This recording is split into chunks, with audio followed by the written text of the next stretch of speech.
ललिता एक private school में सफाई का काम करती थी। वो बहुत गरीब थी, इस वजह से उसने अपनी बेटी को घर के पास बने एक छोटे से स्कूल में डाल रखा था, जहाँ पर उसका स्कूल शाम का था। इस वजह से ललिता सुबह के समय अपनी बेटी को भी स्कूल ले आती थी। ललिता जब स्कूल में काम करती तो उसकी बेटी दीपा भी उसकी मदद करती थी। स्कूल की 5वीं कक्षा में मान्या नाम की एक घमंडी लड़की भी पढ़ती थी, जो अक्सर ही दीपा का मजाक उड़ाती रहती थी। ओ दीपा सुन, तो इस बार 15 अगस्त पर क्या करने वाली है? तेरे स्कूल में तो कुछ होता ही नहीं होगा। हमारे स्कूल में तो बहुत बड़ा फैंसी ड्रेस कंपटीशन होता है। मैंने तो बहुत बढ़िया एक 15 अगस्त की ड्रेस तैयार करवाई है, वही पहनूंगी। हमारे स्कूल में होता है फंक्शन, हम सब डांस करते हैं। मुझे भी उस दिन तिरंगे की ड्रेस में जाना है, पर पहले मैं यहाँ आऊंगी मम्मी के साथ, उसके बाद शाम को स्कूल जाऊंगी। तिरंगे की ड्रेस? पर तेरे पास तो इतने पैसे ही नहीं होते कि तू कोई ड्रेस खरीद सके। चल अब मैं क्लास में जा रही हूँ, तू आकर मेरी सीट के पास पोछा लगा दे, वहाँ पानी गिर गया है। मैं पोछा लेकर आती हूँ। पोछा क्या करना है? एक काम कर, अपने लंबे बालों का ही पोछा बनाकर लगा देना। फालतू में लंबे बाल लेकर घूमती रहती है। और दीपा के लंबे बालों का मजाक उड़ाने लगती है। दीपा की आंखों में आंसू आ जाते हैं, पर वो इस बारे में अपनी माँ को कुछ नहीं बताती, क्योंकि वो जानती थी कि अगर उसने अपनी माँ को इस बारे में बताया तो वो उसे काम पर साथ में नहीं लाएगी। वो अकेली ही सारे स्कूल का काम करेगी। दीपा चुप हो जाती है। 15 अगस्त से एक दिन पहले स्कूल में फैंसी ड्रेस के लिए सब बच्चों को कह दिया जाता है। दीपा के स्कूल में भी उसे फैंसी ड्रेस पहननी थी, पर उसे समझ नहीं आ रहा था कि वो क्या पहने। सुबह के समय उसे माँ के साथ स्कूल भी जाना था। दीपा, मैं सोच रही हूँ मैं तेरे लिए तिरंगा लहंगा तैयार करूँ। सुबह तुम मेरे साथ स्कूल चल लेना, वहाँ पर भी सब स्वतंत्रता दिवस की तैयारी कर रहे हैं। उसके बाद शाम को तुम वहीं से स्कूल चली जाना। ठीक है माँ, पर तुम मेरे लिए तिरंगा लहंगा कैसे बनाओगी? मेरे पास मेरे पुराने सूट और साड़ी रखे हैं, उनमें से 3 रंग ले लूंगी और तुम्हारा लहंगा तैयार हो जाएगा। सच माँ? फिर तो मैं बहुत सुंदर लगूंगी तिरंगे लहंगे में। दीपा बहुत खुश होती है। ललिता अपनी सिलाई मशीन पर कुछ कपड़ों की सहायता से दीपा के लिए बहुत सुंदर लहंगा सिलकर तैयार कर देती है। दीपा 15 अगस्त के सेलिब्रेशन के लिए लहंगा पहनकर तैयार होती है। ललिता उसे अपने साथ स्कूल ले जाती है। स्कूल में सभी बच्चे तरह तरह की ड्रेस पहन कर आए थे। दीपा का लहंगा भी बहुत सुंदर लग रहा था। मान्या और उसके सभी साथी दीपा के लहंगे को देख रहे थे। अरे ललिता, तुमने तो दीपा को बहुत सुंदर लहंगा पहना है, कहीं से खरीदा है क्या? जी नहीं मैडम जी, मैंने खुद ही घर पर सिलकर तैयार किया है। शाम को इसके स्कूल में 15 अगस्त का फंक्शन है, सब बच्चे तिरंगे की ड्रेस पहन कर आ रहे हैं, तो मैंने ये लहंगा सिल दिया। अरे वाह, अच्छा, ये तो बहुत बढ़िया बात है। तिरंगा लहंगा, साथ में इतने खूबसूरत घने लंबे बाल। दीपा बहुत प्यारी लग रही है। अरे दीपा, तुम भी हमारे स्कूल के बच्चों के साथ फैंसी ड्रेस कंपटीशन में भाग ले लो। देखो वहाँ हॉल में सभी बच्चे लाइन में स्टेज पर जा रहे हैं, तुम भी उनके साथ पार्टिसिपेट कर सकती हो। मैं भी मैडम जी? हाँ बिल्कुल, चलो मैं तुम्हें लेकर चलती हूँ। जाओ दीपा, मैडम जी के साथ जाओ, तब तक मैं अपना काम कर लेती हूँ। दीपा सब बच्चों के बीच में टीचर के साथ जाती है। दीपा को स्टेज पर जाता देख मान्या जलन से भर जाती है। कुछ देर बाद सभी बच्चे एक एक करके अपनी फैंसी ड्रेस दिखाते हैं, जिसमें दीपा को भी इनाम मिलता है। दीपा अपना इनाम लेकर खुशी खुशी स्कूल की पहली मंजिल पर माँ को दिखाने जा रही थी। मान्या अपनी सहेलियों के साथ वहाँ पहुँची और उसने दीपा का रास्ता रोक दिया। तुम्हारी हिम्मत कैसे हुई स्टेज पर फैंसी ड्रेस कंपटीशन में भाग लेने की? ये सेकंड प्राइज मेरी फ्रेंड पूर्वी का था। पूर्वी, चल इससे ये ट्रॉफी छीन लेते हैं। ये इनाम मेरा है, मैं नहीं दूंगी, मुझे माँ को दिखाना है। छीना झपटी में अचानक मान्या का पैर फिसल जाता है और वो सीढ़ियों के साथ में बने जंगले से लटक कर नीचे गिरने लगती है। बचाओ, मुझे बचाओ, मैं नीचे गिर जाऊंगी। मान्या घबराओ नहीं, तुम मेरे बालों को कस कर पकड़ लो, मैं तुम्हें ऊपर खींच लूंगी। दीपा अपने लंबे बाल नीचे लटका देती है और मान्या उसके बालों को पकड़ लेती है। धीरे धीरे दीपा मान्या को ऊपर खींच लेती है, पर उसके बालों में बहुत दर्द हो रहा था। मान्या ऊपर आ जाती है, तभी शोर सुनकर सब वहाँ इकट्ठे हो जाते हैं। ललिता, तुम्हारी बेटी दीपा तो बहुत बहादुर है।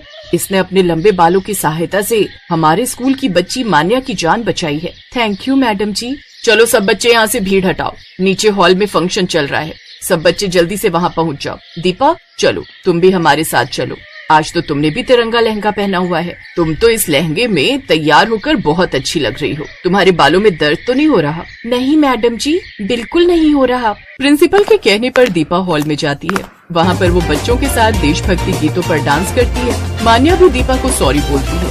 सब बच्चे अपनी अपनी परफॉर्मेंस देते हैं। दीपा भी उस दिन स्टेज पर बहुत अच्छा डांस करती है। दीपा देखती है कि सब बच्चों के साथ आज मान्या भी उसके लिए ताली बजा रही है। शाम को दीपा अपने स्कूल में चली जाती है। उस दिन दीपा ने 2 इनाम जीते। एक इनाम उसने अपने तिरंगे लहंगे की ड्रेस के लिए जीता और दूसरा इनाम उसने अपनी बहादुरी के लिए जीता। उसकी बहादुरी के लिए स्कूल की तरफ से उसे 12वीं कक्षा तक मुफ्त में पढ़ाई करने का अवसर प्राप्त हुआ। अपनी बेटी को बड़े स्कूल में पढ़ाई करते देख ललिता बहुत खुश थी। अब मान्या भी दीपा की अच्छी दोस्त बन गई थी।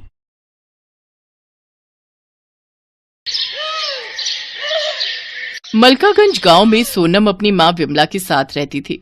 सोनम के पिता की मौत ज्यादा शराब पीने के कारण कुछ साल पहले हो गई थी। अपने पति के जाने के बाद विमला ही अपनी बेटी सोनम का ध्यान रखती थी। वो अपने खेत में थोड़ी बहुत सब्जियां उगाकर उन्हें ठेले में ले जाकर गली गली बेचा करती थी, जिससे उनके घर का गुजारा चलता था।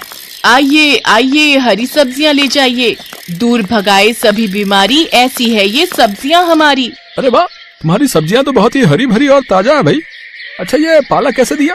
जी, सभी सब्जियां सिर्फ 30 रुपए किलो है। आपको जो चाहिए ले जाइए। अच्छा, तो ये पालक 1 किलो और कद्दू आधा किलो और हाँ, ये कटहल भी 1 किलो कर दो। जी भाई साहब, अभी बांध देती हूँ। विमला अपनी बेटी सोनम को सरकारी स्कूल में पढ़ने डाल देती है और खुद सारा दिन धूप में गली गली जाकर सब्जियां बेचती, जिससे वो घर खर्च चलाती। साथ ही सोनम की पढ़ाई और कुछ पैसे सोनम की शादी के लिए भी निकाल कर रख लेती। आ गई माँ, चलो आप हाथ मुंह धो लो, मैं तुम्हारे लिए खाना रख देती हूँ। ठीक है बिटिया, तूने खा लिया क्या? नहीं माँ, मैं तो तुम्हारे आने की ही राह देख रही थी। मेरी माँ सारा दिन मेहनत करती है, बहुत थक जाती होंगी ना? मेहनत नहीं करूंगी तो अपनी गुड़िया के ब्याह के लिए पैसे कैसे इकट्ठा करूंगी। ऐसे ही कुछ साल बीत जाते हैं और सोनम 12वीं पूरी कर लेती है। एक रोज वो अपनी माँ के साथ गांव के सरपंच की बेटी रोशनी की शादी में जाती है, जहां उसका शादी का लहंगा देखकर सोनम हैरान रह जाती है। वाह रोशनी, तेरा लहंगा तो कितना खूबसूरत है। खूबसूरत तो होगा ही, इतना महंगा जो है। पर तू ऐसे लहंगे के सपने देखना छोड़ दे। तुम गरीबों के बस की नहीं है इतना महंगा ब्राइडल लहंगा खरीदना। तू तो अपनी माँ को बोलकर उनकी साड़ी का ही लहंगा बनवा लियो अपनी शादी के लिए। रोशनी की ये बात सुनकर सोनम बहुत दुखी होती है।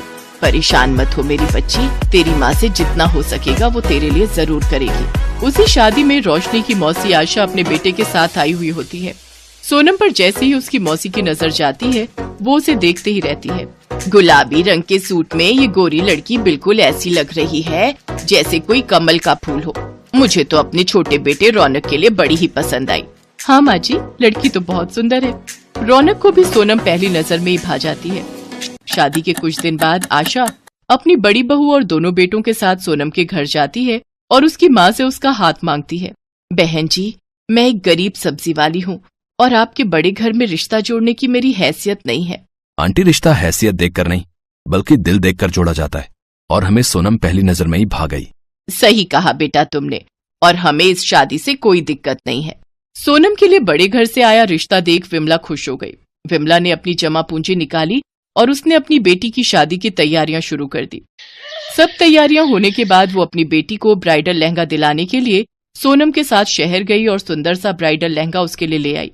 मैं जानती हूँ बेटी, तुझे सरपंच जी की बेटी जैसा ब्राइडल लहंगा लेने का मन था, पर तेरी माँ के पास इतने पैसे नहीं कि तुझे इतना महंगा दिला सके।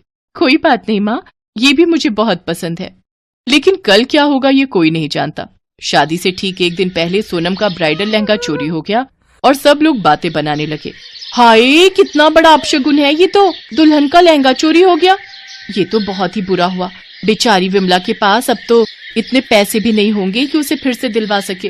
मेरी माँ ने कितने सालों से एक एक पाई इकट्ठी करके मेरे लिए शादी का जोड़ा बनवाया था, लेकिन अब क्या होगा। ये बात जब सोनम की जेठानी को पता चली तो वो बाजार गई और सोनम के लिए एक बहुत ही महंगा और खूबसूरत ब्राइडल लहंगा ले आई, जिसे देखकर सोनम हैरान रह गई।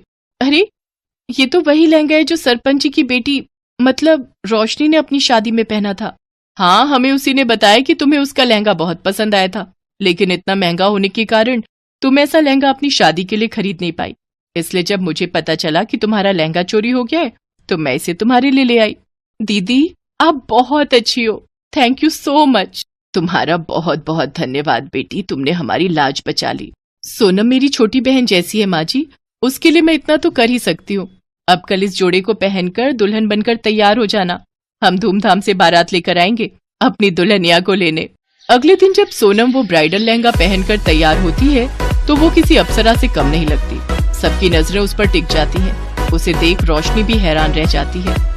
सोनम को उस ब्राइडल लहंगे में देखकर विमला की आंखें भर जाती हैं। फिर धूमधाम से सोनम की शादी रौनक से